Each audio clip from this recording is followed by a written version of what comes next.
From an actor's perspective, one of the strange things about joining Doctor Who must be the short-term nature of the job. If you're entering the Whoniverse as a companion or even as a doctor, you know you're only going to be there for 2 or 3 years, at which point you'll essentially be replaced and the show will continue on. So it's no surprise that some of them have mixed emotions about hanging up the TARDIS keys. I'm Ellie for Who Culture, here with 8 actors who regretted leaving Doctor Who. Number 8. Paul McGann.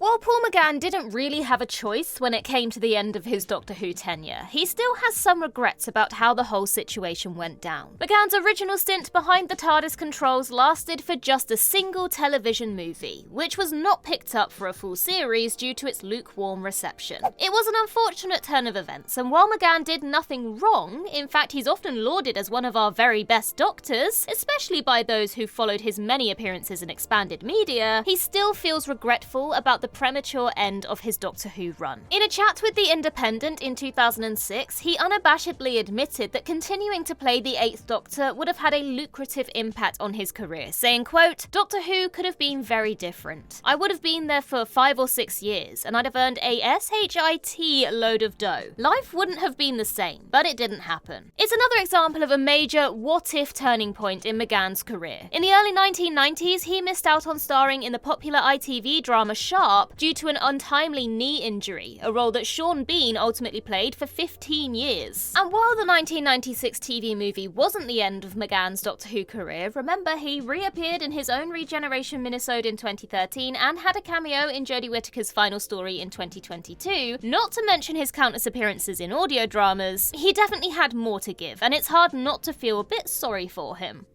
Number 7. Lala Ward.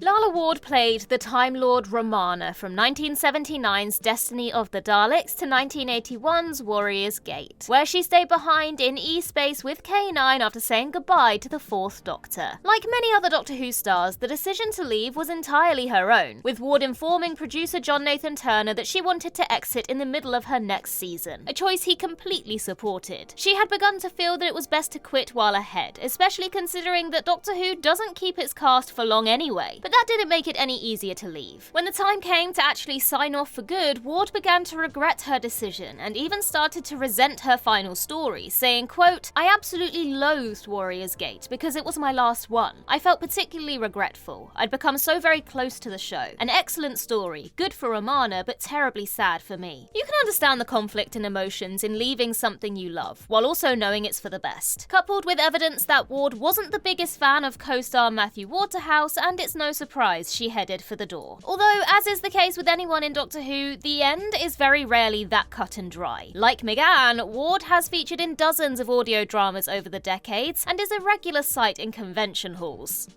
Number 6. Christopher Eccleston.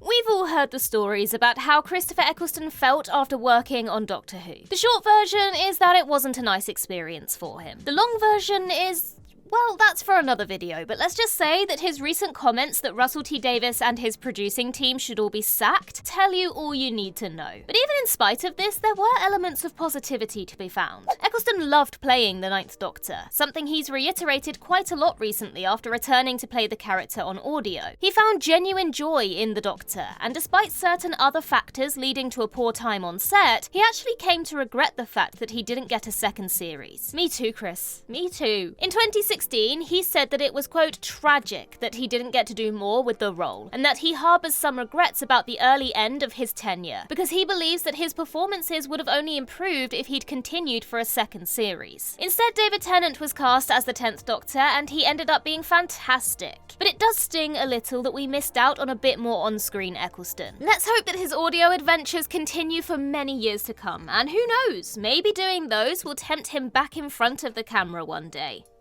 Number 5. Elizabeth Sladen. During her initial run in the classic series, Elizabeth Sladen became an iconic part of Doctor Who. She worked with 2 Doctors over a 3-year period, appearing in 4 separate seasons. She's widely regarded as the most beloved companion ever, a position that was only reinforced by her starring role in the early years of the 2005 revival. Because of how well her tenure was received, Sladen felt quite fulfilled when the time came for her to move on, and she was pleased with what she'd managed to achieve. However, she did also feel a twinge of regret regret. In an interview from the 1980s, Sladen talks about how her Doctor Who exit was entirely her decision, and how she was pleased that none of the executives or producers tried to show her the door. At the same time, she also says that she felt regretful about leaving, presumably because a part of her wanted to stick with the show for even longer. She explained, quote, "Originally I'd planned 1 year. That became 2, then 3. I got a great deal of satisfaction from making Sarah Jane what she was. I felt I'd really done my best, had my day, and should hand over to somebody else. I felt regret, of course, but I was happy that it was I who took the initiative and not somebody giving me a quiet push." With hindsight, we know that Sladen's relationship with Doctor Who was far from over, with her very own spin-off running for 5 series between 2007 and 2011, not to mention her many reappearances in the main show itself. But back in the 1970s, she probably thought she was done for good, so it's no surprise that she had mixed emotions about leaving the Doctor behind, or rather the Doctor stranding her hundreds of miles away from home. Number 4. Sylvester McCoy.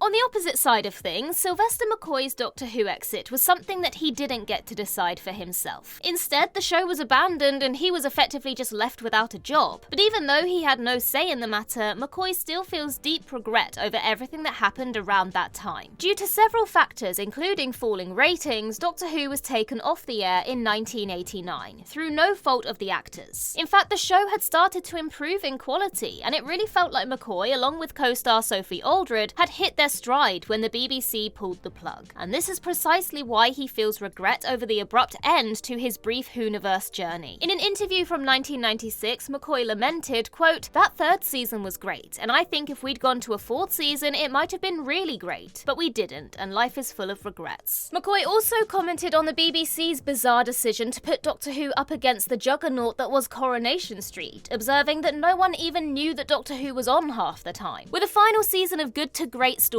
like Ghostlight and The Curse of Fenric, this scheduling choice was a real shame, and it was an even bigger shame that we never got to see more. Number 3. Billie Piper.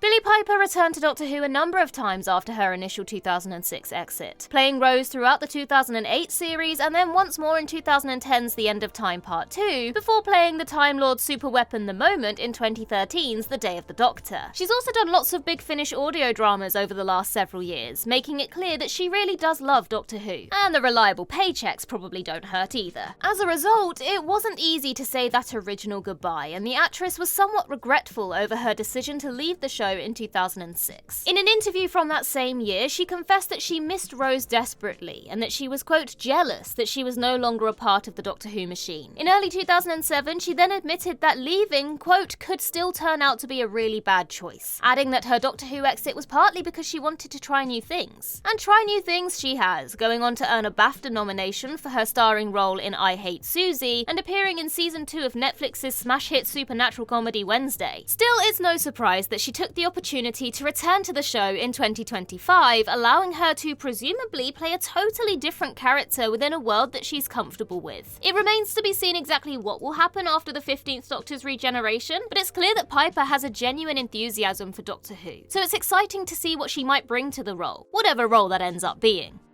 Number 2. Peter Davison. In what is a rare situation for the vast majority of Doctors, Peter Davison bowed out on what might be his very best story. 1984's The Caves of Androzani is an absolute all-timer, and even though ending on a high note is good, it's a shame that he regenerated at the exact same time his era peaked. Depending on your stance then, Davison's exit can either be viewed as timely or wasteful, and it seems like the actor himself may lean slightly towards the latter. Over the years, Davison has expressed regret at not doing an extra season of the show. Even though he set himself a 3-year limit when he first signed up, he wasn't so certain when the time came to actually regenerate. And due to the strength of some of his later stories, he came very close to sticking with Doctor Who for another year, saying, quote, "I hummed and hawed for a long time. I had set myself 3 years, not knowing how I would feel at the end of those 3 years. It was touch and go. I almost did a 4th year. If I'd been offered Doctor Who when I was, say, 50, then I would have gone on for many, many years." In 2023, almost 40 years on from his regeneration, Regeneration, Davidson further reflected on his exit, explaining that, quote, "We all have moments of regret when we decide to leave things. Indeed, when I made the decision to leave, I was very happy with it. But when it came to the actual day of doing the regeneration scene, there were moments where I thought, what have I done?" It definitely would have been interesting to see how things went if Davidson had held on just a little bit longer. If the case of Androzani is any indication, then a 4th season of The Fifth Doctor would have been a treat. But then again, the 10th Doctor era followed up an absolute banger in The Impossible Planet the Satan Pit with the terrible twosome that is Love of Monsters and Fear Her, so with Doctor Who, you never know. Number 1, Matt Smith. Matt Smith's 11th Doctor spent the second half of his final series travelling with companion Clara Oswald, played by Jenna Coleman. It was a typically friendly Doctor-companion dynamic, albeit one with a lot of tension bubbling beneath the surface, with the Doctor unable to fully trust Clara because he didn't know who she was. Behind the scenes, however, Smith and Coleman got along like a house on fire, or a TARDIS on fire, as it often is. A look at any of the behind-the-scenes clips or press interviews featuring the pair clearly shows they had a strong friendship, so it's no surprise that Smith wishes he'd got to spend more time with Coleman by doing an extra series of the show. At New York Comic Con in 2016, the former Raggedy Man stated that one of his great regrets is that he left Doctor Who without getting to do a full series with Coleman. The pair debuted as a proper Doctor-companion duo in the 2012 Christmas special The Snowmen, and only did 11 episodes together, 12 if you count Coleman's surprise debut in Asylum of the Daleks, constituting the back half of Series 7. In the grand scheme of things, it really wasn't a lot of time at all, and it really would have been nice to see them get a complete series set after the conclusion of the Impossible Girl arc. Well, perhaps Big Finish will save us on that one. Who knows? And that concludes our list, but I'm curious to know, of these actors on this list, which would you have preferred to stick around the most and why? Let me know in the comments down below. In the meantime, I've been Ellie for Who Culture, and in the words of Riversong herself, goodbye, sweeties.